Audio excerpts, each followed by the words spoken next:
السلام علیکم. اپنے چینل پر ہم آپ کو خوش آمدید کہتے ہیں. ہر روز ایک نئی کہانی کو سننے کے لیے ہمارے چینل کو سبسکرائب کر لیں اور کہانی کو مکمل سنیں. شکریہ. رات کا سناٹا گہرا ہو چکا تھا. ایک کمرے کے کونے میں رکھے پرانے پنکھے کی گھوں گھوں کے سوا کچھ سنائی نہیں دے رہا تھا. ٹوٹی لکڑی کی کھڑکی سے آنے والی ہوا میں گرد کی ہلکی بو گھل گئی تھی. مناہل نے جلدی سے اپنی ماں کے لیے چارپائی کے قریب پانی کا پیالہ رکھا اور تیزی سے بھاگتی ہوئی اپنے بھائی کے پاس پہنچی جو ویل چیئر پر بیٹھا کھڑکی کے باہر اندھیرے کو گھور رہا تھا. اپنا آپ اتنا برا لگ رہا تھا کہ اس جوان انسان کے ہوتے ہوئے ماں باہر دھکے کھا رہی ہے. امی آ گئی؟ کسی خیال کے تحت بھائی نے مدھم آواز میں پوچھا. ہاں بھائی، ابھی بس دروازہ بند کر رہی ہیں، مناہل نے کہا اور بھاگتی ہوئی کمرے کے دوسرے حصے میں گئی. مناہل اس کے جذبات بہت اچھے سے سمجھتی تھی. ماں تھکی ہاری دروازے کے قریب آ کر بیٹھ گئی تھی. ہاتھوں کی ہڈیاں صاف جھلک رہی تھی.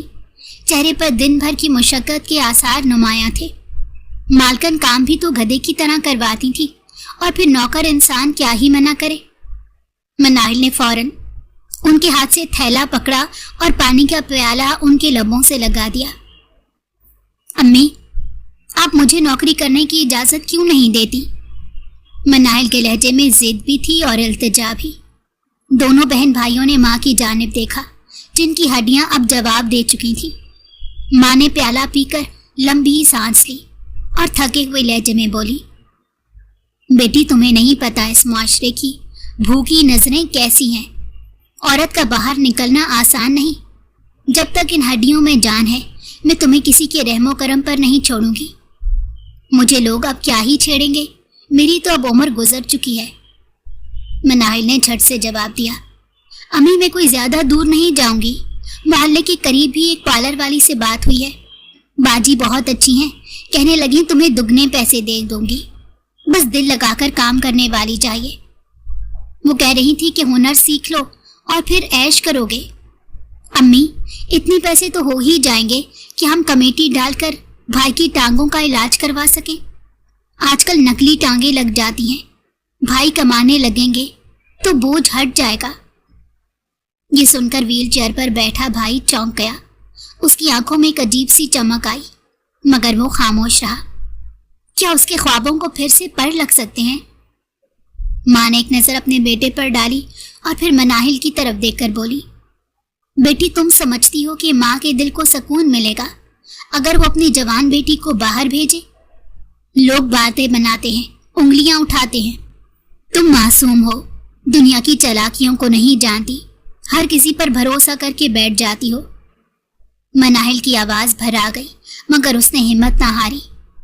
امی، اگر ہم نے ایسے ہی بیٹھے رہنا ہے تو بھائی کا علاج کیسے ہوگا؟ آپ کے کندھے کب تک سہ پائیں گے؟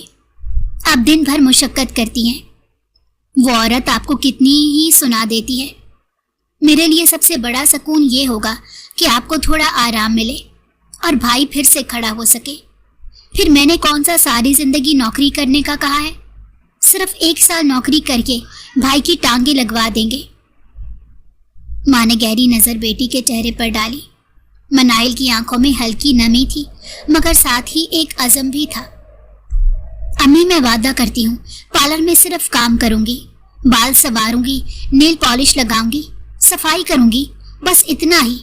کوئی برا کام نہیں ہوگا، آپ خود چل کر دیکھ لیں. ماں نے تھکی ہوئی آواز میں کہا، تمہارے ابا ہوتے تو کبھی یہ دن نہ دیکھنا پڑتا.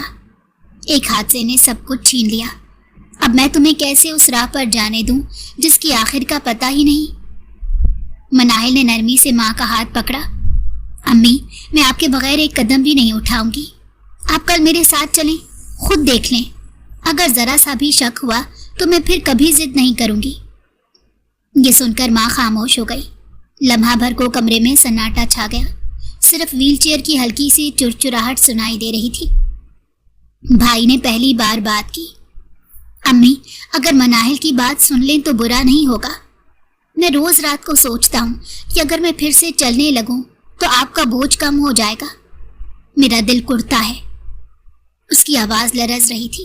ماں نے بیٹے کی طرف دیکھا اور پھر گہری سانس لے کر کہا، ٹھیک ہے، कल मैं खुद तुम्हें वहां छोड़ने जाऊंगी, लेकिन याद रखना मेरी बेटी, ये माँ अपनी जान की कसम खाकर कहती है कि अगर मुझे जरा सा भी खतरा महसूस हुआ तो तुम्हें वहां से फौरन हटा लूंगी। अगर तुझे एक मिनट भी टेढ़ी आंख से देखे तो वापस घर को आ जाना। मुझ में बेटी का गम देखने की हिम्मत नहीं है।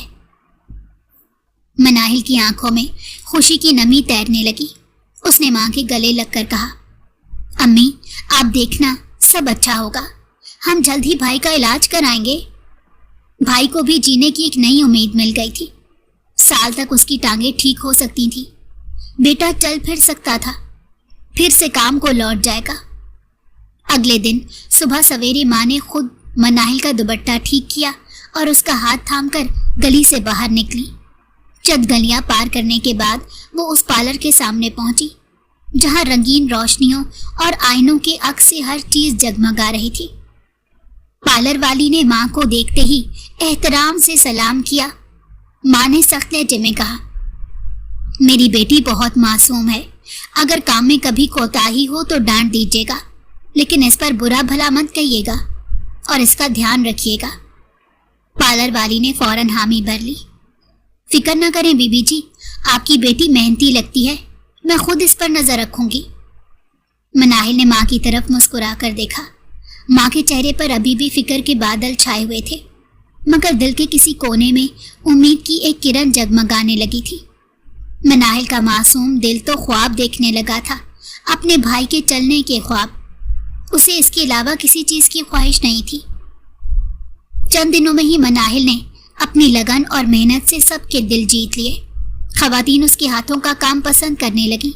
हर कोई कहता, ये लड़की तो बहुत नेक नियत और दिल लगाकर काम करने वाली है, मगर उसे ये अंदाजा तक नहीं था कि उसी पार्लर की चमक दमक के पीछे कुछ ऐसे राज छुपे हुए हैं जो उसकी आने वाली जिंदगी को बदल कर रख देंगे। मनाहिल को पार्लर में काम करते हुए पूरा 1 महीना गुजर गया था। उसने बहुत तेजी से सारे काम सीख लिए। पार्लर वाली भी उससे बहुत खुश थी। कहने लगी, अगर तुम मेरा एतमाद जीत लो तो मैं तुम्हें अपने बिजनेस में शामिल कर लूंगी। वहां की समझ अगर तुम्हें आ गई तो तुम्हारे भाई की एक टांग 1 महीने में लग सकती है। महीने की मेहनत से जो पहली बार उसके हाथ में तनख्वाह आई तो वो सीधी घर पहुंची। न जाने कितनी मर्तबा वह उन नोटों को गिन चुकी थी। वो नोट उसके भाई के इलाज पर लगने थे। नोट माँ के हाथ पर रखते हुए उसने खुशी से कहा, अम्मी देखें, ये सब मैंने कमाए हैं। अगर हम ऐसे ही जमा करते रहे तो साल के अंदर अंदर भाई का इलाज करवा सकते हैं। डॉक्टर ने कहा था ना कि मसनूई टांग लग सकती है, फिर भाई भी कमा सकेंगे। वैसे तो मुझे पार्लर वाली ने कहा है कि वो अपना कोई बिजनेस भी करती है। अगर मैं मेहनत से काम करूं तो वो मुझे उस बिजनेस में शामिल कर लेगी, वहां पैसा भी ज्यादा है। माँ की आंखों में पहली बार उम्मीद की रोशनी लहराई। उन्होंने नोटों को दोनों हाथों में उठाया और कांपती हुई आवाज में कहा, या अल्लाह तेरा शुक्र है, मेरी बच्ची की मेहनत रंग ला रही है। भाई ने भी मुस्कुराकर बहन की तरफ देखा, लेकिन आंखों में छुपी बेबसी वो खुद ही जानता था। बहुत जल्द वो अपनी बहन का कर्ज उतार देगा। मोहब्बत का कर्ज उतारना तो बहुत मुश्किल होता है, लेकिन वो उसे घर की 4 दीवारी में महफूज कर सकता है। बाहर के धक्के नहीं खाने पड़ेंगे। अगले दिन हमेशा की तरह मनाहिल दिल लगाकर पार्लर पहुंची, मगर आज का माहौल अजीब था। वहां अजीब सी अफरा तफरी मची हुई थी। हर कोई जैसे कुछ छुपाने की कोशिश कर रहा हो। अंदर कदम रखते ही उसने महसूस किया कि सब लोग हड़बड़ाए हुए हैं। कुछ लड़कियां आईने उतार रही थी, कुछ कागज लपेट रही थी, कोई मोबाइल छुपा रहा था। कुछ ने अंदरूने तहखाना में जाना शुरू कर दिया, लेकिन फिर भी उसके छोटे दिमाग में ये बात ना आ सकी कि कोई खतरा उसके करीब मंडला रहा है। ये सब क्या हो रहा है? मनाहिल ने दबे हुए लहजे में अपनी साथी लड़की से कहा। लड़की ने कांपते हुए कहा, कुछ नहीं, बस अंदरूनी मुरम्मत हो रही है। कस्टमर्स को 2 दिन के लिए रोका गया है। मुरम्मत? लेकिन ये सब लोग ऐसे घबरा क्यों रहे हैं? मैंने तो बाहर कोई सामान नहीं देखा। रेत और सीमेंट कहाँ से आया? कस्टमर आना क्यों बंद हो गए? मनाहिल ने उलझते हुए फिर पूछा। इससे पहले कि कोई जवाब देता, अचानक जोर से दरवाजा खुला। पुलिस के जूतों की आवाज गूंजी और सब लड़कियां एकदम चीख पड़ी। Police red! कोई चिल्लाया। मनाहिल के दिमाग में एक साया आकर गुजरा, लेकिन वो अब भी कुछ समझ ना पाई। मनाहिल का दिल धक से रह गया। उसके हाथ पांव कांपने लगे, मगर एक ही जगह पत्थर की तरह जम गई। कोई बाहर ना निकले। दरवाजे पर खड़ा एक कड़कदार लहजे वाला अफसर धाड़ा। ये इंस्पेक्टर वजदान था। और तूने इसे भी धक्के मारना शुरू कर दिए। किसी ने पकड़कर लाइन में किया तो वहीं जम गई। पूरा जिस्म कांप रहा था। उसने सख्त नसों से पूरे हॉल को घूरा। सब लाइन में खड़े हो जाओ। लड़कियां एक दूसरे को धक्के देती कतार बनाने लगी। कुछ के चेहरे पर खौफ था और कुछ के होंठ कपकपा रहे थे। वजदान आगे बढ़ा और स्टाफ से कागजात छीनने लगा। ये सब धंधा यहाँ चल रहा है, उसने गुस्से से कहा। मनाहिल के करीब खड़ी बाजी ने उसे बाजू से पकड़कर धीरे से कहा, चुप रहना, कुछ मत बोलना, बस खड़ी रहो। मनाहिल की आंखों के सामने अंधेरा छाने लगा। उसने तो कभी ख्वाब में भी नहीं सोचा था कि यहाँ ऐसा कुछ हो सकता है। पुलिस, अम्मा, भाई, बस टूटे फूटे अल्फाज, 3 लफ्ज मुंह से निकले। इंस्पेक्टर वजदान ने एक एक को हथकड़ी लगानी शुरू की। किसी को भागने का मौका नहीं दिया गया। शोर बढ़ता जा रहा था। लड़कियां रो रही थीं, कुछ चीख रही थीं, कुछ कहने लगी हम इस औरत की बातों में आ गए थे, हमें वापस घर जाना है। लेकिन वजदान ने उन्हें धाड़ कर खामोश करवा दिया। चुप, अब तुम में से किसी की आवाज ना आए, वरना सजाए मौत सुना दूंगा। मनाहिल का जिस्म कांप रहा था। उसके दिल में एक ही ख्याल बार बार बिजली की तरह कड़क रहा था। अम्मी, भाई, अगर मोहल्ले वालों ने मुझे देखा तो क्या कहेंगे? वो बाहर निकलने की हिम्मत ही नहीं कर पा रही थी। जब पुलिस की गाड़ियां बाहर आईं तो मोहल्ले वाले पहले से ही जमा थे। सबकी आंखों में तजस्सुस और तंज था। औरतें एक दूसरे के कान में सरगोशियां कर रही थी। ये देखो, सब लड़कियां पकड़ी गई हैं। क्या मालूम खराब क्रीमें इस्तेमाल करते हूँ। अरे ये तो वही मनाहिल है ना, जिसकी माँ इतनी मेहनती है। मर्दों की नजरें और भी खौफनाक थी। हर लफंगा मवाली उनकी गाड़ी को घूर घूर कर देख रहा था। मनाहिल ने तो अपने दुपट्टे से चेहरा छुपा लिया, जिस पर हवलदारनी टोकने लगी, जुर्म करते हुए शर्म नहीं आती। मनाहिल का दिल बैठ गया। उसकी सांसें रुकने लगी। माँ और भाई का चेहरा आंखों के सामने घूमने लगा। वो सोच भी नहीं सकती थी कि अब मोहल्ले वाले उसके बारे में क्या बातें करेंगे। मैंने कुछ नहीं किया, मुझे नहीं पता आप लोगों ने हमें क्यों पकड़ा है। ए चुप कर, अभी मेरे हाथ से मुरम्मत हुई तो सब इकरार करेगी। इंस्पेक्टर वजदान ने सबको गाड़ी में बिठा दिया। मनाहिल हथकड़ियों की झंकार सुनते ही कांप गई। उसके लब कांपते हुए बस इतना बोल पाए, या अल्लाह, ये मेरे साथ क्या हो रहा है। पुलिस स्टेशन के बाहर गाड़ी रोक दी गई। सब लड़कियों को धक्के मारकर सलाखों में बंद किया जा रहा था। हर कोई अपनी फरियाद कहानी सुनाने में मसरूफ था। इसी हुजूम में एक तरफ मनाहिल सहमी हुई बैठी, होंठ कांप रहे थे और वो बार बार सर झुकाकर बोलती, मेरा इन सब में कोई कसूर नहीं, मैंने कुछ नहीं किया, मुझे जाने दो प्लीज। मेरी माँ और मेरा भाई मेरा इंतजार कर रहे होंगे। पुलिस वाली झुंझुलाकर कान में हाथ फेरने लगी, जैसे सुनते सुनते बकवास उसकी कान थक चुके हों। ओ चुप कर जा लड़की, सब यही कहते हैं कि हमने कुछ नहीं किया। मनाहिल रोते हुए उसके सामने हाथ जोड़े उसके पांव पड़ने लगी। मैं सच कह रही हूँ, मैं सिर्फ सफाई करती थी, नेल पॉलिश लगाती थी, मुझे ये सब नहीं पता था। वो बिजनेस तो मालकन का था, मेरा उसमें कोई हाथ नहीं। मैं नहीं जानती कि वो किस काम का धंधा करती थी। वजदान कागजात देखते देखते चौंक कर रुक गया। उसकी समात में बार बार मनाहिल की सहमी हुई आवाज गूंजने लगी। वजदान ने सख्त लहजे में उसे टोका। उसकी निगाहों में ऐसी सख्ती थी कि अभी निगल लेगा। ओहो, काफी हो गया ये रोना धोना। पुलिस वाले की तरफ इशारा करके, ये मोहतरमा बार बार बोल रही हैं, इसे मेरे पास भेजो। पुलिस वाले ने झटके से मनाहिल को खड़ा करते उसके बाजू से खींचकर वजदान के ऑफिस में ले गई। चल इधर आ, साहब ने बुलाया है। मनाइल हकलाती हुई आवाज में हिम्मत करती हुई गई। मैंने कुछ नहीं किया, प्लीज मुझे छोड़ दे। मुझे तो यहाँ काम करते सिर्फ 1 महीना गुजरा है, मुझे इनके बारे में कुछ भी मालूम नहीं। वजदान ने अपनी कुर्सी उसकी तरफ घुमाई और हाथ बांधकर उसको देखा। पुलिस वाली उसे धकेल कर सीधा करने लगी।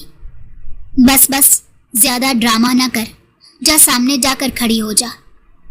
मनाहिल वजदान के सामने आकर सहम कर खड़ी हो गई। हाथ कांप रहे थे और आंखों में आंसू थे। वजदान ने सख्त नजरों से देखते हुए कहा, नाम क्या है तुम्हारा? मनाहिल हिचकिचाते हुए थूक निकलने लगी और उसकी आंखों में देखा। मनाहिल, कितने दिन से काम कर रही हो? जी 1 महीना। वजदान तेज लहजे में उसे घूर कर देखने लगा कि क्या वो अंधी थी जो वहां की सरगर्मियां ना समझ सकी, और तुम्हें पता नहीं था कि यहाँ क्या चल रहा है?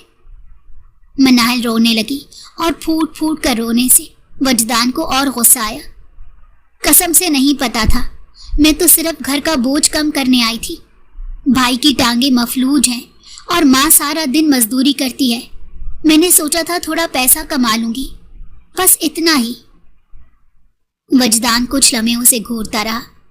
बाकी पुलिस एहलकार खामोशी से देख रहे थे। वजदान धीमे मगर तंजिया लहजे में कहने लगा तो फौरन मनाहिल की नजरें उठी। तो तुम्हें लगता है कि ये सब सुनकर मैं मान जाऊंगा? सब यही कहते हैं, कोई भी मानता नहीं है कि वो गुनहगार है। हर मुजरिम अपनी शक्ल को इतना ही मासूम और भोला भाला बनाकर पेश करता है। मनाहिल हिचकिचाते हुए यकीन दिलाने की कोशिश करने लगी।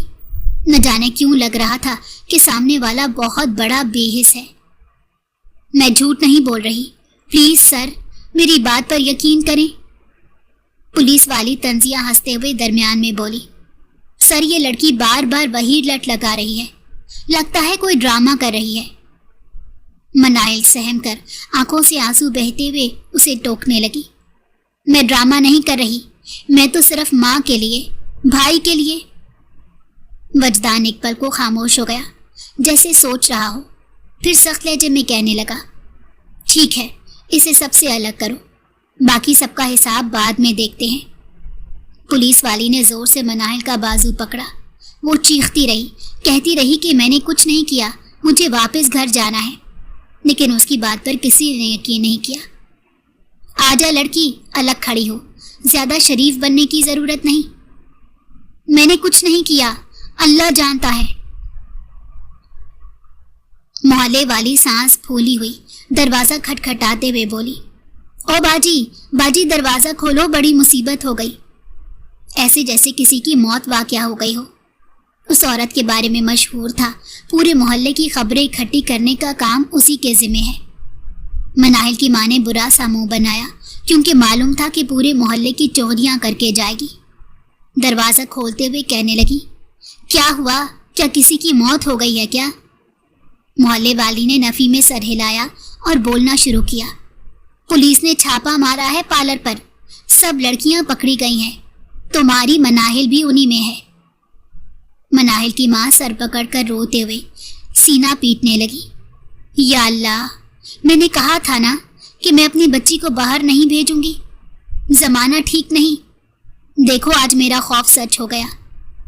भाई शर्मिंदा लहजे में बोला, अम्मी ये सब मेरी वजह से हुआ है। अगर मैं हादसे में अपनी टांगे ना गवाता तो मनाहिल को कभी ये दिन ना देखना पड़ता। मनाहिल की माँ रोते हुए तसल्ली देने लगी, नहीं बेटा, तुम्हारा कसूर नहीं, ये तो किस्मत का खेल है। तुम्हारे इलाज के लिए ही वो तड़पती रही, मेहनत करती रही, और आज उसकी मेहनत को लोग बदनामी कह रहे हैं। भाई सर झुकाकर खड़ा था। मेरा दिल चाह रहा है जमीन फट जाए और मैं उसमें समा जाऊं। कैसा मर्द हूं जो अपने घर की औरत को तहफ्फुज नहीं दे पा रहा। मनाहिल की माँ कुछ देर खामोशी के बाद बोली, नहीं बेटा, अब रोने से कुछ नहीं होगा। मैं खुद जाऊंगी और पुलिस को यकीन दिलाऊंगी कि मेरी बेटी का कोई कसूर नहीं, मेरी बच्ची सिर्फ घर के लिए निकली थी। मोहल्ले वाली बात काटते हुए फौरन से बोली, बाजी कसूर हो या ना हो, मोहल्ले वाले तो इल्जाम लगा चुके हैं। कोई कह रहा है सब लड़कियां गलत काम करती थी, कोई कह रहा है ये सब मुलव्विस हैं। मनाहिल की माँ आंसू पोंछते हुए। मोहल्ले वाले क्या कहें मुझे परवाह नहीं, मेरी बेटी नेक और शरीफ है, वो किसी गलत काम में मुलविस नहीं है। बस मुझे पुलिस को ये यकीन दिलाना होगा। भाई कमजोर आवाज में बोला। शायद उसका चलने का ख्वाब ही रह जाएगा। घर पर मजीद मुसीबत नाजिल हो गई थी। उसकी छोटी बहन जेल में डाल दी गई। अम्मी, मैं चाहता हूँ आप अकेली ना जाएं, मगर मैं क्या कर सकता हूँ? बेटा, ये वक्त माँ का है, बेटी को माँ ही बचा सकती है। तुम दुआ करो, बाकी अल्लाह मालिक है। वो चादर ओढ़ती दरवाजे की तरफ बढ़ गई। अम्मी, अकेली औरत के लिए बाहर की दुनिया कितनी जालिम है। अल्लाह आपका हाफिज हो। मनाहिल का रोना बंद नहीं हो रहा था। इतने थप्पड़ खा चुकी थी, लेकिन फिर भी उसकी जबान यही कहती जा रही थी कि मुझे घर जाना है, मैंने कोई जुर्म नहीं किया। वजदान ने उसे एहसान करते कहा, उम्र कितनी है तुम्हारी? सवाल ऐसा था कि मनाहिल के जिस्म में जैसे करंट दौड़ गया। उसकी सांसें रुक गईं और होंठ कपकपाने लगे। 20 साल। वो हकलाई, आंखों से आंसू बह निकले और जैसे वो उसके करीब बढ़ा, सुबह से मार खा खा रिक्का इतना डर गई थी। प्लीज मुझे मत मारें। अभी उसकी चीख पूरी निकली भी नहीं थी कि अचानक एक सख्त हाथ ने उसका मुंह दबोच लिया। सांस गले में ही अटक गई। चुप, एक लफ्ज भी निकाला तो समझ लेना बुरा हशर करूंगा। वजदान की भारी आवाज कमरे की दीवारों से टकरा रही थी। मनाहिल का वजूद लरसने लगा। उसने खौफजदा नजरें ऊपर उठाई, मगर वजदान की तेज आंखों में सिर्फ गुस्सा था। शर्म नहीं आती इतनी सी उम्र में ऐसे गंदे काम करते हुए? उन लोगों के साथ मिलकर तुमने क्या समझ रखा है? वो धाड़ा। मनाहिल के घुटने जवाब देने लगे। सुबह से सबको बता बता कर थक गई थी कि उसने कुछ भी नहीं किया, और ये थकन उसके लफ्जों और लहजे से साफ दिखाई दे रही थी। वो बहुत मजबूर थी और अल्लाह ने उसे ऐसे लोगों में भेज दिया। नहीं, मैंने ऐसा कुछ नहीं किया, मैं वो नहीं हूं जो आप समझ रहे हैं। वजदान ने उसका बाजू जोर से पकड़ लिया। गिरफ्त इतनी मजबूत थी कि मनाहिल की चीख निकल गई। झूठ बोल रही हो, सब यही कहते हैं कि हम बेकसूर हैं। तुम्हें लगता है कि मैं अंधा हूं?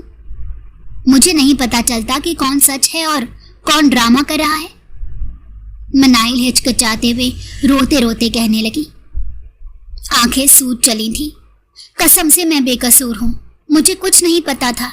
मैं तो सिर्फ पार्लर में सफाई और मेकअप का काम करती थी। मैंने कभी ऐसा कोई गुनाह नहीं किया। वजदान ने तंजिया हंसी हंसी। बड़ी नेक निकली आप। और बाकी जो वहां से माल मिला वो किसका था? मनाहिल ने कांपते हुए कहा, मुझे कुछ नहीं पता। मुझे सिर्फ माँ और भाई के लिए रोजी कमाना थी। मेरे भाई की टांगे मफलूज हैं। मेरी माँ दिन रात मजदूरी करती है। मैंने तो सिर्फ इतना सोचा था कि थोड़ा हाथ बटा दूंगी। वजदान का चेहरा लम्हा भर के लिए सख्ती से डोलने लगा, लेकिन उसने फौरन खुद को संभाला। बहुत कहानियां सुन चुका हूं मैं। हर इंसान यही कहानी सुनाता है। तुम लोग सादा चेहरे बनाकर मासूमियत दिखाते हो और अंदर से। वो जुमला अधूरा छोड़कर मजीद सख्ती से मनाहिल को झटका देने लगा। मनाहिल की चीख घुट गई। आंखें बंद करते ही वो नींद बेहोश होने लगी। प्लीज मुझे जाने दें, मैंने कुछ नहीं किया। वजदान ने झुंझलाकर उसे एक तरफ धकेल दिया। बस, बहुत सुन लिया। तुम्हारे ड्रामे मुझ पर असर नहीं करेंगे। वो एक लम्हे के लिए रुककर फिर गुस्से से बोला, तुम्हें लगता है कि मैं तुम्हारी बात मान लूंगा? नहीं, तुम सच तब बताओगी। ये कहकर उसने जोर से मनाहिल को कमरे के दरवाजे की तरफ खींचा और अंदर धकेल कर कुफल लगा दिया। यही ठीक है, जब होश आएगा तो हिसाब किताब होगा। बाहर जाते हुए भी उसकी आवाज गूंजी, मैं देखता हूं अब तुम कितनी देर तक अपने झूठ पर कायम रहती हो। कमरे के अंदर मनाहिल नीम बेहोशी की हालत में जमीन पर गिरी रही। उसके होंठ कपकपा रहे थे, दिल की धड़कन बेकाबू थी और दिमाग में बस एक ही सवाल गर्दिश कर रहा था, क्या मैं कभी अपनी बेगुनाही साबित कर सकूंगी या मेरी जिंदगी यहीं खत्म हो जाएगी?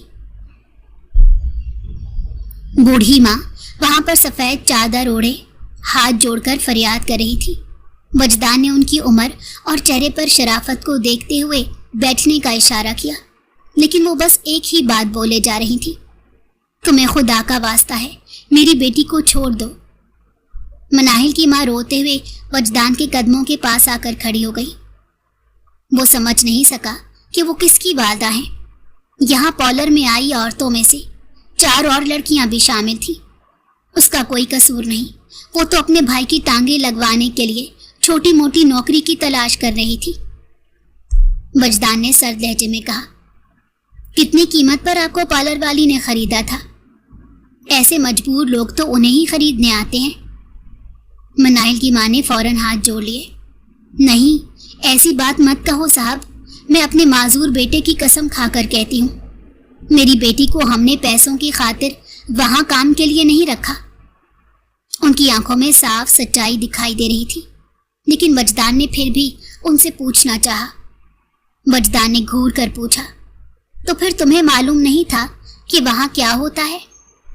माँ हिचकियां लेकर बोली, खुदा की कसम, हमें तो पता ही नहीं था कि वो जगह ऐसी है, वरना मैं अपनी बेटी को वहां जाने देती। वजदान ने कुर्सी से टेक लगाकर माँ का सरापा देखा, फिर धीरे से कहा, बड़ी आसानी से कसम खा लेती हो। तुम्हें अंदाजा है कि तुम्हारी बेटी किस जाल में फंस चुकी है? माँ ने अपने आंसू पोंछे और भराई हुई आवाज में कहा, साहब, आप भी बहन बेटी वाले होंगे, चाहो तो मेरे घर जाकर मेरे बेटे के बारे में देख लो, आपको मेरी सच्चाई पर यकीन आ जाएगा। वजदान ने लम्हे भर के लिए नजरें झुका ली, फिर संजीदा लहजे में कहा, सोच रहा हूं अगर तुम्हारी बात झूठ निकली तो? माँ ने एकदम कपकपाते लहजे में कहा, अगर मेरी बात झूठ हो तो मेरा हिसाब भी बाकी सबके साथ करना, मगर मेरी बच्ची पर रहम करो। मनाहिल की माँ रोती हुई थाने से बाहर निकल गई। कुछ देर बाद मनाहिल को होश आया। उसने चारों तरफ देखा, वो अब भी कोठरी के अंदर थी। एक रात गुजरने को थी, मगर वो अब तक कैद थी। यही 4 दीवारी उसका मुकद्दर बन चुकी थी। बाकी औरतें दूसरे जेल खाने में कैद थी, लेकिन इसके रोने धोने की वजह से इसे अलग रखा गया था। हवलदारनी ने उसे धीमे से कहा, अगर तुम सच्ची हुई तो यहाँ का इंस्पेक्टर बहुत ईमानदार है, तुम्हें जरा सी गर्म हवा नहीं लगने देगा, लेकिन अगर तुम्हारा ये ड्रामा हुआ तो अपनी खैर मनाना। इसके लब कपकपा गए। या अल्लाह, ये कैसा इम्तहान है? उसने आंखों से आंसू साफ किए और जायनमाज बिछाकर नमाज पढ़ने लगी। दिल से दुआ निकल रही थी, अल्लाह, सिर्फ तू ही मेरा सहारा है, माँ और भाई को सब्र दे, उन पर रहम कर। उसे ख्याल आया किसी ने कैमरे की आंख से ये मंजर बड़े गौर से देखा था और तभी एक हुक्म जारी किया। माँ कितनी परेशान होगी, भाई का क्या हाल होगा, लोग न जाने क्या कुछ कह रहे होंगे। नमाज खत्म करके वो फिर सिसकियों में डूब गई। माँ बिल्कुल ठीक कहती थी, ये दुनिया मेरी कमाई के लिए नहीं है। उसी लम्हे कोठरी का दरवाजा चुरचुरा कर खुला और हवलदारनी अंदर आई। होश में आ गई? मनाहिल ने सर झुका लिया। हवलदारनी ने सख्त लहजे में कहा, तुम्हारे होश में आने का ही इंतजार था, वजदान सर ने तुम्हें बुलाया है। लगता है उन्हें तुम पर रहम आ गया है, तभी तो बुलाने का कहा है। मनाहिल की टांगे कांप गई। उसने दिल ही दिल में कहा, या अल्लाह, अब क्या होने वाला है? मनाहिल को जब हवलदारनी वजदान के कमरे में लेकर गई तो वो सहमी हुई खामोशी से खड़ी हो गई। वजदान ने कुर्सी पर बैठे बैठे उसे ऊपर से नीचे तक देखा। उसके होंठ कांप रहे थे, आंखों में खौफ की नमी थी और चेहरे पर मासूमियत बिल्कुल साफ झलक रही थी। वजदान ने गहरी नजर डाली और दबी आवाज में कहा, खबरगिरी करने वाले ने भी यही बताया है कि तुम अभी तक उस धंधे में शामिल नहीं की गई। वो लम्हा भर को रुका, फिर सर्द लहजे में बोला, इसी वजह से तुम्हें छोड़ रहा हूं। लेकिन मनाहिल ने चौंक कर सर उठाया। उसकी आंखों में फौरन से चमक उभरी थी। लेकिन याद रखो, वजदान की आवाज सख्त हुई, तुम पर नजर रखना जरूरी है। اس نے فائل بند کرتے ہوئے حکم دیا، تم گھر جا سکتی ہو، لیکن تمہیں ہماری گاڑی خود چھوڑنے جائے گی، اور تب تک گھر سے باہر مت نکلنا جب تک یہ کیس حل نہیں ہو جاتا۔ تمہارے اوپر ہماری پوری نظر ہوگی۔ مناہل نے ڈرتے ڈرتے آہستگی سے کہا، جی۔ ادھر دوسری طرف پارلر کی باجی کو یقین تھا کہ بڑے لوگ ان کی ضمانت کے لیے ہاتھ پاؤں چلائیں گے۔ جن لوگوں نے انہیں مال ڈیلیور کیا تھا وہی اپنے مال کی پرواہ کریں گے، تبھی وہ بے پرواہ سی بیٹھی تھی۔ لیکن اسے یہ معلوم نہیں تھا اتنے سے مال کے لیے وہ اپنی زندگی اور جان کو خطرے میں نہیں ڈال سکتے، نہ ہی اپنا نام سامنے لا سکتے ہیں۔ یہ کیس اب اتنا بگڑ چکا تھا کہ ہر طرف چمگوئیاں ہو رہی تھی۔ وجدان کا ارادہ تھا کہ وہ ہر ایک کو باری باری پکڑے گا، وہ لوگ جو نسلیں تباہ کر رہے تھے۔ میڈیا بھی بیچ میں آ چکا تھا، کوئی ہاتھ ڈالنے پر تیار نہیں تھا۔ مالکان نے تو صاف پیچھے ہٹا لیا تھا اور انہوں نے کہہ دیا تھا پکڑے جانے سے بہتر ہے ان سے ہی ہاتھ دھو لیے جائیں۔ اب ابتدا تو چھوٹے مرحلوں سے لی گئی تھی، اگر چھوٹی مچھلیوں کو پکڑا جائے تو خود بخود بڑے مچھیروں تک بھی پہنچا جا سکتا ہے۔ وجدان جب کیس نپٹا کر گھر آیا تو اس کے دادا حضور اپنے کمرے میں آرام دہ کرسی پر بیٹھے تھے۔ آج سارا دن بہت مصروف گزرا تھا۔ 2 جگہ ریڈ مارنے کے بعد کئی لوگ اس کے مخالف ہو چکے تھے۔ میڈیا کا دباؤ بھی بہت زیادہ بڑھ چکا تھا۔ کچھ میڈیا والوں نے خبریں لیک بھی کر دی۔ انہوں نے جیسے ہی وجدان کو دیکھا تو گہری سانس لیتے ہوئے بولے، آج کل تم خود کو زیادہ ہی خطرے میں ڈال رہے ہو۔ کبھی شادی کرنے کا بھی ارادہ ہے یا نہیں؟ یا وہیں پر ایک دن شادی کر کے ہیڈ لائن چلا دینا؟ بوڑھا انسان وہ بھی دیکھ لے گا۔ ہر روز خطرے سے کھیلتے ہو، میرا احساس ہے یا نہیں؟ وجدان مسکرا کر قریب آیا، ان کے پاس بیٹھا اور بہت پیار سے کہا، دادا حضور، یہ میری ذمہ داری میرے کاندھوں پر ڈالی گئی ہے، میں اس سے پیچھے نہیں ہٹ سکتا۔ آپ بھی تو ہمیشہ اتنے ہی ایماندار تھے، لیکن ہاں، اولاد کے معاملے میں آ کر انسان کمزور ہو جاتا ہے۔ دادا نے اس کی بات سن کر خاموشی اختیار کر لی۔ بیٹا دیکھنا، ملک کو انصاف دلاتے دلاتے کسی بے قصور کے ساتھ زیادتی مت کر دینا۔ ہر نظر آنے والا چہرہ قصوروار نہیں ہوتا۔ ایک دم اس کی آنکھوں کے سامنے معصوم مناہل کا چہرہ گھومنے لگا۔ اس کے بارے میں وہ مکمل تفصیلات اکٹھی کر چکا تھا۔ اس کا اس کام سے کوئی لینا دینا نہیں تھا، بلکہ اسے اس کام میں شامل کرنے میں ابھی وقت باقی تھا۔ وہ تو یہاں صرف اپنے بھائی کے علاج کے لیے آئی تھی، اور ایسے لوگوں کو دوسروں کی مجبوری سے فائدہ اٹھانا بہت اچھے سے آتا ہے۔ اس کی مجبوری کے لیے اسے بھی سبز باغ دکھائے جا رہے تھے۔ دونوں ساتھ بیٹھ کر رات کا کھانا کھاتے رہے۔ اگلی صبح ہر نیوز چینل پر یہی خبریں چل رہی تھی۔ گلی محلے تک شور مچ گیا تھا۔ جب سے مناہل گھر آئی تھی اس نے خود کو کمرے میں بند کر لیا تھا۔ محلے والوں کو جواب دے دے کر اس کی ماں تھک چکی تھی۔ ہر کوئی گھر آ کر پوچھ رہا تھا کہ آخر اندر کا معاملہ کیا ہے، جبکہ مناہل کی ماں سب کو بھگا رہی تھی۔ وہ سر پکڑ کر بیٹھ گئی اور بے بسی سے بولی، اب اس سے کون شادی کرے گا؟ ہماری زندگی میں سکون لکھا ہی نہیں ہے، ہمیشہ دشواری ہی دشواری ہے۔ مناہل تو کل سے کچھ کھا بھی نہیں رہی تھی، اور یہ خبر تو قیامت بن کر گزری تھی۔ مہینہ گزرنے کو تھا مگر اس کیس میں کچھ بھی نہیں بدلا تھا۔ پیشی پر پیشی چل رہی تھی۔ یہ بھی وجدان کا ہی کرم تھا کہ اس نے ابھی تک کسی پیشی پر مناہل کو نہیں بلایا تھا۔ ہاں، درمیان میں ایک مرتبہ وہ خود آ کر مناہل کی ماں کو تسلی دے کر گیا تھا۔ اس نے دلاسا دیتے ہوئے کہا تھا، اگر آپ کی بیٹی بے گناہ ہوئی تو اس پر ایک آنچ بھی نہیں آنے دوں گا۔ یہ سن کر مناہل کی ماں روتے ہوئے بولی، ہمارے لیے تو یہ بھی بہت بڑی قیامت ہے۔ لوگ ہمارے گھر آنا بھی چھوڑ چکے ہیں، کہنے لگے ہیں تمہاری بیٹی نے بھی ضرور کچھ نہ کچھ کیا ہوگا۔ زندگی تنگ ہوتی جا رہی ہے۔ مناہل کا چہرہ دن بدن بجھتا جا رہا تھا۔ اس نے وجدان کے سامنے پانی کا ایک گلاس رکھا اور پھر اندر چلی گئی۔ لوگوں کے ڈر سے اپنی زندگی ختم نہیں کی جاتی، وہ قصوروار لوگ پکڑے ہی جانے تھے۔ تمہیں زندگی جینی چاہیے۔ میرے پاس جینے کے لیے کچھ بھی امید باقی نہیں رہی۔ آپ مہربانی فرما کر بس اپنی ہمدردی اپنے پاس رکھیں۔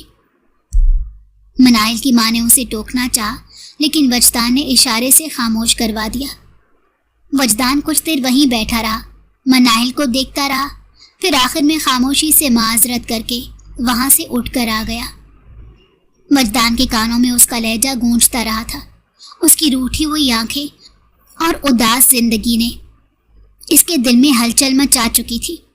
وہ اس لڑکی کو ٹوٹتا ہوا نہیں دے سکتا تھا۔ یہ پہلا اتفاق تھا۔ آخرکار 6 مہینے بعد عدالت نے اپنا فیصلہ سنا دیا۔ وہ لوگ چاہے جتنے مرضی بڑے پہنچ والے ہوں، وجدان نے ان کا پیچھا چھوڑنے کا نام نہیں لیا تھا۔ اسی ضد اور محنت کے نتیجے میں عدالت نے انہیں بھاری جرمانہ اور 20 سال عمر قید کی سزا سنائی۔ ساتھ ہی وہ پارلر بھی ہمیشہ کے لیے بند کر دیا گیا اور اس جگہ کو حکومت نے اپنے قبضے میں لے لیا تھا۔ امید تھی کہ بہت جلد سب کچھ بہتر ہو جائے گا۔ منائل کی زندگی کے سوالات بھی لوگ کرنا چھوڑ دیں گے۔ وجدان کو جیسے ہی یہ فیصلہ ملا، اس نے سب سے پہلے منائل کے گھر جانے کا سوچا۔ منائل کی آنکھوں میں دیکھ کر یہ فیصلہ سنانا چاہتا تھا۔ وہ چمک جو پہلی مرتبہ اس کی آنکھوں میں دیکھی تھی، وہ بتی پھر سے جل اٹھے، کیونکہ ان سب میں سب سے زیادہ وہی تو تھی، وہی پیسی تھی جو قصوروار نہیں تھی۔ منائل گمسم آنکھوں کے ساتھ ٹی وی لگا کر بیٹھی تھی۔ منائل کا بھائی وقتاً فوقتاً اسے کوئی ادھر ادھر کی بات کر کے دھیان بٹانے کی کوشش کر رہا تھا، لیکن اس کا سارا دھیان ٹی وی پر چلتے اس نیوز کی طرف تھا۔ ماں نے کئی مرتبہ دن میں اس پارلر والی کو گالیاں دی تھی۔ اللہ کرے ان کی قبر میں کیڑے پڑے، کیسے میری خوبصورت اور بھولی بھالی بیٹی کو یہ بے وقوف بناتی چلی گئی۔ شکر ہے کہ وجدان جیسا ایماندار افسر بھی آج کل کے زمانے میں موجود ہے، ورنہ میں تو ساری عمر جیل میں ایڑیاں گھستی رہتی۔ دروازے پر دستک ہوئی تو منائل کی ماں نے دروازہ کھولا۔ سامنے وجدان تھا۔ خوشی سے انہیں سلام کرنے لگی، جس کا وجدان نے بڑی عاجزی سے جواب دیا۔ ماں کی آنکھوں میں شکر گزاری کے آنسو تھے۔ وجدان بیٹا، اللہ تمہیں خوش رکھے، وہ دھیمی آواز میں بولی۔ تم نہ ہوتے تو شاید میری بچی ہمیشہ اس داغ کے ساتھ جیتی، اور دیکھو محلے والے تو اب بھی باتیں کرنے سے باز نہیں آتے۔ وجدان نے نرمی سے جواب دیا، خالہ جی میں نے تو بس اپنا فرض ادا کیا ہے، اصل میں تو انصاف کا بول بالا ہوا ہے۔ منائل کمرے کے ایک کونے میں بیٹھی خاموش سب سن رہی تھی۔ چہرہ بجھا ہوا تھا، نظریں جھکی ہوئی تھی۔ وجدان نے اس کو غور سے دیکھا تو اس کی آنکھوں میں پہلے جیسی چمک نہیں تھی۔ معصومیت اب بھی تھی، لیکن وہ وقت کی دھول ہو چکی تھی۔ ماں اس کے پاس جا کر بیٹھ گئی اور اس کے کندھے پر ہاتھ رکھتے بولی، دیکھو منائل، خوش ہو جاؤ بیٹی، عدالت نے ان ظالموں کو سزا دے دی ہے، اللہ نے ہمیں سرخرو کر دیا ہے۔ یہ سب وجدان سر کی ایمانداری اور ہمت کی وجہ سے ممکن ہوا۔ منائل نے ہلکی سی لرزتی آواز میں کہا، لیکن اماں میری عزت تو خراب ہو گئی۔ آپ ہی تو کہتی ہیں کہ عزت ایک بار چلی جائے تو واپس نہیں آتی۔ اب کون شادی کرے گا مجھ سے؟ کون میری بات پر یقین کرے گا؟ کیا یہ لوگ آپ کو کردار کا کریکٹر دیں گے؟ آپ اپنے لیے جئیں۔ وجدان نے اس کے جھکے سر کو دیکھ کر حوصلہ بڑھایا۔ منائل کے بھائی نے بھی بات بڑھاتے ہوئے کہا، آپ بالکل ٹھیک کہہ رہی ہیں اماں، باجی آپ کو پریشان ہونے کی ضرورت نہیں، آپ بے قصور ہیں۔ لوگ کچھ بھی کہیں، لیکن سچ کبھی چھپ نہیں سکتا، اور ایک دن ضرور آئے گا جب سب کو آپ کی معصومیت پر بھی یقین آ جائے گا۔ منائل نے آہ بھری اور آہستہ آواز میں کہا، کل تک جیسے آپ کو میری باتوں پر بھروسہ نہیں تھا، ویسے ہی یہ لوگ بھی کسی کی بات پر بھروسہ نہیں کرتے، اور یہ بات غلط ہے کہ مجھے ان لوگوں کی باتوں سے فرق نہیں پڑتا۔ میں نے اسی معاشرے میں رہنا ہے اور اسی معاشرے میں آگے رشتہ جڑے گا۔ بہت فرق پڑتا ہے، لیکن شاید آپ کو نہ پڑتا ہو۔ وجدان یہ سب سن کر خاموش کھڑا رہا، مگر دل کے اندر ایک عجیب سا اضطراب تھا۔ بچی فی الحال تنگی میں ہے، لوگوں نے اتنی باتیں کی ہیں کہ پریشانی میں آپ کو باتیں سنا گئی۔ آپ اس کی بات کا برا مت منائیں۔ وہ الفاظ تو ادا کر گئی، مگر دل کا بوجھ اب بھی برقرار تھا۔ اس کی بات پر وہ خاموشی سے سر ہلا کر کہنے لگا، آپ کل تیار رہیے گا، میں اپنے دادا کے ساتھ کسی خاص کام کے لیے آپ کے گھر آؤں گا۔ تکلف کی ضرورت نہیں، بس کچھ خاص کام ہے۔ وجدان کے دادا حضور اپنے خاص انداز میں سوٹ پہنے، عصا تھامے جب مناہل کے گھر داخل ہوئے تو گھر کا ماحول اچانک سنجیدہ ہوا اور بابرکت سا لگنے لگا۔ وجدان ان کے پیچھے خاموش مگر پروقار قدموں سے آیا۔ مناہل کی ماں فرش سے ہی گھبراہٹ میں بول اٹھی، وجدان کی بہت اچھی تربیت کی ہے آپ نے، اور علم ہوا ہے آپ کسی خاص کام کے لیے آئے ہیں؟ دادا ہلکی سی مسکراہٹ کے ساتھ بولے، بالکل خاص کام کے لیے آئے ہیں، بیوی ہم رشتہ لے کر آئے ہیں۔ وجدان نے اپنی زندگی کے لیے آپ کی بیٹی کو پسند کیا ہے۔ یہ جملہ سنتے ہی مناہل کے ہاتھ کام گئے، نگاہیں ان کی ماں کی طرف اٹھی، آنکھوں میں حیرت، الجھن اور خوف کی لکیریں تھیں۔ اماں نے اشارے سے پانی کا گلاس رکھنے کا کہا، کیونکہ شریف گھروں میں لڑکیاں منہ اٹھا کر ساری بات نہیں سن لیتی۔ ماں نے مگر بڑی نرمی اور اعتماد کے ساتھ اسے دیکھا اور ہونٹوں سے کچھ نہ کہا، مگر آنکھوں ہی آنکھوں میں تسلی دی۔ بزرگوں، اگر آپ کو اس رشتے سے کوئی اعتراض نہیں۔ ماں نے حامی بھری۔ وجدان نے ایک نظر اس شخص پر ڈالی۔ یہ رشتہ اللہ کی طرف سے آیا ہے، اپنی جگہ سنبھالو۔ مناہل دل پر ہاتھ رکھ کر آہستہ سے دادا کے قریب بیٹھ گئی۔ وجدان اس کے سامنے بیٹھا اور پہلی ہی نظر میں اس کی سادگی، گھبراہٹ اور معصومیت نے اس کے دل کو اور مضبوطی سے جکڑ لیا۔ وجدان نے شرارتی مسکراہٹ کے ساتھ اس کی طرف دیکھا اور ہلکی آواز میں بولا، محترمہ، ایک بار میرے پاس آ جاؤ، ساری اداسی نکال دوں گا۔ نظر ہٹا کر مناہل کے بھائی سے بات کرنے لگا جو انہیں مبارکباد دے رہا تھا۔ آج وہ دونوں ایک پرتکلف ڈنر کے لیے آئے تھے۔ مناہل کی ماں نے تو سب سے اچھا جوڑا نکال کر اسے دیا۔ مناہل خود بھی پہلے سے کم دکھی تھی۔ اللہ نے اس کے لیے کتنی شان والا شہزادہ بھیجا تھا، اور وہ خوامخواہ لوگوں کی باتوں میں آ کر پریشان ہو رہی تھی۔ لیکن آج پریشانی صرف اس بات کی تھی کہ وہ اس شہزادے سے بات کیسے کرے گی۔ پہلی مرتبہ جیل میں جو ٹاکرا ہوا، آج سے پہلے مجھے سفر اور لانگ ڈرائیو کے اصل مزے کا پتہ ہی نہیں تھا۔ آج سے پہلے آپ کے پاس منگیتر بھی تو نہیں تھی۔ مناہل کی آواز پر وہ گہرا مسکرایا۔ آپ کا ارادہ تو لگتا ہے پورا ہے کہ آج ہی بارات لے آؤ۔ مجھ غریب پر تھوڑا تو رحم کھاتی۔ وہ پور پور اس کے لیے سجی تھی، اس کی پسند کا رنگ پہنا تھا، وہ مکمل اسی کی لگ رہی تھی۔ جی؟ سفر کی خاموشی میں وہ بیچاری مزید کنفیوز ہو گئی۔ اتنا خوبصورت لگنے پر جرمانہ بھی ہو سکتا ہے۔ مناہل کے گال سرخ ہونے لگے۔ اس نے سر جھکا کر اپنی شرماہٹ کو روکنے کی کوشش کی۔ اب تو مایوس نہیں رہتی نا آپ؟ اب مایوسی کروں گی تو لگے گا ناشکری کر رہی ہوں۔ اللہ نے مجھے بہتر سے بہترین عطا کیا ہے، اب تو شکرانے کے نفل پڑھتی ہوں۔ آج تو تمہاری باتیں میری جان لے رہی ہیں۔ میں آپ کی جان نہیں لینا چاہتی، ہاں، لیکن اس جان جہان کے ساتھ میں اپنی جگہ بنانا چاہتی ہوں۔ اس کی آواز دھیمی تھی، لیکن پھر بھی وجدان کے کانوں میں گونجی۔ لیکن مجھے آپ سے ایک بات پوچھنی ہے، آپ میں مجھے اپنانے کا حوصلہ کیسے آ گیا؟ وہ یکدم سے بولی، آپ کو تکلیف میں سوچ کر ہی مجھے تکلیف ہو رہی تھی۔ شاید यही मोहब्बत है? वो धीमे से मुस्कुरा दी। वहां माहौल बहुत अच्छा था। वजदान उसे अपने बचपन के किस्से सुनाता रहा। कभी उसके किस्सों में अपने बाप का जिक्र होता तो कभी माँ का, लेकिन वो दोनों ही अब इस दुनिया में नहीं थे। वो रिश्तों को संभाल कर चलने वाला एक खूबसूरत शख्स था। मनाहिल ने गौर से देखा तो उससे तो किसी को भी मोहब्बत हो सकती थी, लेकिन अल्लाह ने इस नायाब शख्स के दिल में इसकी मोहब्बत डाल दी।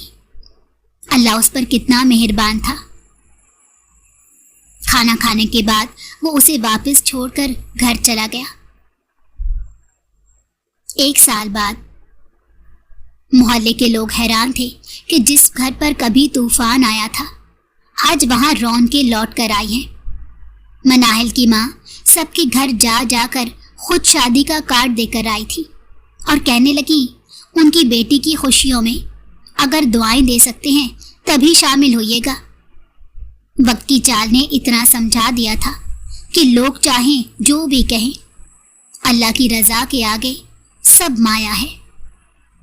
मनाहिल का भाई मजदूरी भी कर रहा था और एक छोटी सी दुकान भी खोल ली थी। वो सारा दिन मेहनत करके शाम को घर के कामों में माँ का हाथ भी बटाता। वजदान ने सरकारी तौर पर उसकी मसनूई टांग लगवाने में बहुत मदद की थी, बल्कि बाकी का खर्चा उसने अपने कांधों पर उठा लिया था। शादी की तैयारियां उरूज पर थी। बहुत सा इंतजाम वजदान ने खुद करवाया था ताकि मनाहिल के घर वालों पर कोई बोझ ना बने। दादा तो अपने पोते की नज़र उतारने में मसरूफ थे। बारात में भी ज्यादा लोग शामिल नहीं थे। बारात के दिन वजदान भरपूर वजाहत में सजी हुई कार से उतरा। काले शलवार कमीज पर सुर्ख कढ़ाईदार वास्कट, आंखों में मोहब्बत थी।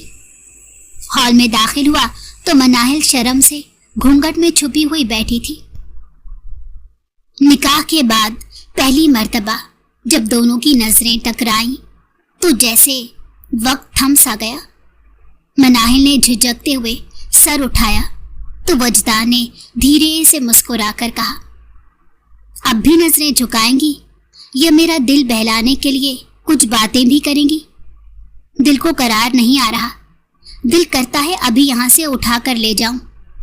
इतना खूबसूरत हादसा मेरी जिंदगी में जो हुआ है, कभी सोचा नहीं था कि मोहब्बत में मैं इस कदर पागल भी हो जाऊंगा। मनाहिल ने हल्की सी मुस्कुराहट दी। आपको तो बस तंग करने का बहाना चाहिए।